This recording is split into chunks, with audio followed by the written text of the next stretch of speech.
जोहार सभी को। तो आज हम लोग बात करेंगे किसके बारे में, अनुस्वर के बारे में और अर्धचंद्र बिंदु और चंद्र बिंदु के बारे में। तो इससे पहले मैं सबको धन्यवाद कहना चाहूँगी जो आप लगातार 15 दिनों से हमारे साथ जुड़े हुए हैं और कंटिन्यू हमारा वीडियो देख रहे हैं। तो आज हम लोग पढ़ेंगे, कुछ महत्वपूर्ण बातें जानेंगे खोटा में। तो सबसे पहले हम लोग देखेंगे किसका, हमारा सबसे पहले क्या है, अनुस्वर। तो जिस तरह खोटा में हम लोग अनुस्वर का प्रयोग करते हैं, जिस तरह हिंदी में अनुस्वर का प्रयोग करते हैं, सेम उसी तरह हम लोग खोटा में अगर लिखते हैं तो उसमें भी सेम खोटा में भी हम लोग जिस तरह हिंदी में प्रयोग करते हैं सेम खोटा में भी अनुस्वर का प्रयोग करते हैं। फिर हमारा आता है चंद्र बिंदु। चंद्र बिंदु का ये होता है कि चंद्र बिंदु बहुत ज़्यादा मात्रा में हम लोग खोटा में यूज करते हैं। दूसरा हमारा आता है अर्धचंद्र बिंदु। तो अर्धचंद्र बिंदु का तो उतना प्रयोग खोटा में नहीं होता है, लेकिन उच्चारण के हिसाब से हम लोग उसका भी प्रयोग करते हैं। उसके बाद हम लोग कुछ महत्वपूर्ण तथ्य देखेंगे, मतलब कि कुछ नोट्स जो कि खोटा लिखने में हमारा बहुत ज़्यादा यूज होता है। तो सबसे पहले हम लोग जानेंगे कि खोटा भाषा में अगर किसी का नाम लिखते हैं तो उसको जिस तरह हम लोग हिंदी में लिखते हैं सेम उसको खोटा में भी लिखते हैं।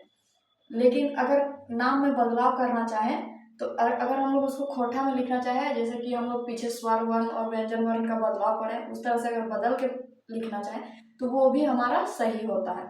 फिर कुछ ऐसे शब्द आते हैं, मूल शब्द, देखिए यहाँ पे लिखा हुआ है खोटा में कुछ मूल शब्द जो हिंदी या अन्य शब्द के द्वारा लिखा जाता है, जैसे राष्ट्रपति या प्रधानमंत्री।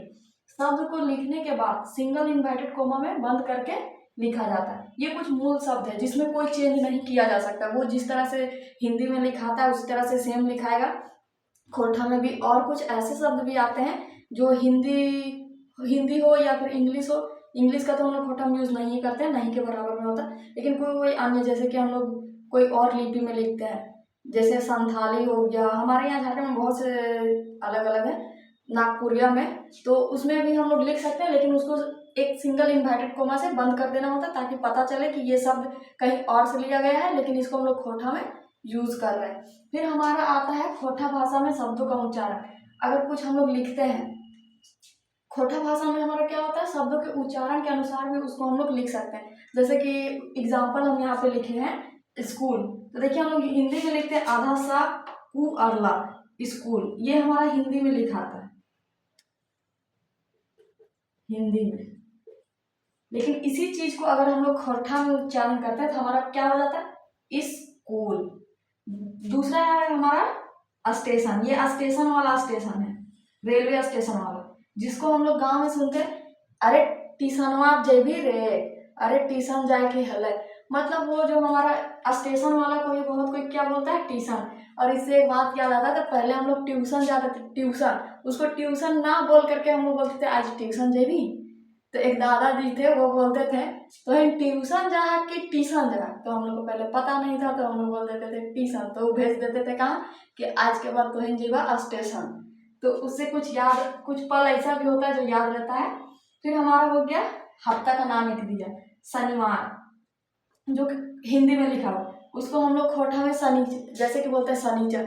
और इस आधार पर किसी किसी का नाम भी रखा गया, जैसे कि कोई आदमी शनिवार को जन्म हुआ है उसका, तो उसका नाम रख देता है शनिचरवा।